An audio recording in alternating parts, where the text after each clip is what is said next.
আসসালামু আলাইকুম। আজকের ভিডিওটা অনেক বেশি স্পেশাল, তবে আমরা এটাকে যদি আপনি ফলো দিয়ে রাখেন অবশ্যই ফলো দিয়ে রাখবেন। আমরা যারা আইফোন ইউজ করি আমরা অনেক সময় জিমেলের কন্ট্যাক্ট নাম্বারটা আইফোনের মধ্যে শো করে না। এটা কিভাবে শো করে আজকে ভিডিওতে দেখাবো সেটা। প্রথমে আপনাকে যেতে হবে সেটিংসের মধ্যে, তারপর আপনি চলে যাবেন একদম নিচে। যেহেতু আমার সবগুলো অ্যাপ্লিকেশন এখানের মধ্যে অ্যাড করা, তো এখানে যাওয়ার পরে আপনি এখানের মধ্যে লিখবেন একদম শর্টকাট কন্ট্রাক্ট, লেখার সাথে সাথে কিন্তু কন্ট্রাক্ট চলে আসবে। এখানে যাবেন, যাওয়ার পরে আপনি এখানে কি করবেন, কন্ট্রাক্টস অ্যাকাউন্টসের মধ্যে ঢুকবেন। ঢুকার পরে ঢুকবেন অ্যাড অ্যাকাউন্ট। এই যে দেখেন অ্যাড অ্যাকাউন্টে ক্লিক করবেন, দেখেন এখানের মধ্যে গুগল চলে আসছে। গুগল ক্লিক করলাম, ক্লিক করার সাথে সাথে কিন্তু আপনার এখানে জিমেল আইডি তারা খুঁজবে। আপনি এখানে আপনার জিমেল আইডিটা দিবেন, পাসওয়ার্ডটা দিবেন, দেওয়ার পরে আপনি আবার ব্যাগে চলে আসবেন। ব্যাগে চলে আসার পরে আপনি এখানের মধ্যে এই জিমেলের মধ্যে যাবেন।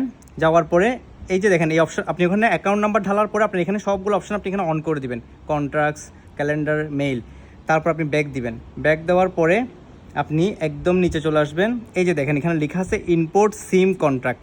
এটা আপনি ক্লিক করার সাথে সাথেই আপনার এখানে জিমেল দেওয়ার সাথে সাথে কিন্তু অটোমেটিকলি কন্ট্যাক্ট সব চলে আসবে আপনার এখানের মধ্যে, জিমেলের কন্ট্যাক্টগুলো। এই যে দেখেন জিমেলের কন্ট্যাক্টগুলো কিন্তু চলে আসবে। তো এগুলা একটা ভাইয়ের রিকোয়েস্টে এই ভিডিওটা বানানো। আপনাদের আরও যদি নতুন ভিডিওর প্রয়োজন হয়, যদি কোনো প্রবলেম আপনারা ফেস করে থাকেন অবশ্যই কমেন্ট বক্সে জানাবেন এবং আমার এটাকে ফলো দিয়ে রাখবেন। ইয়াল্লা বাই।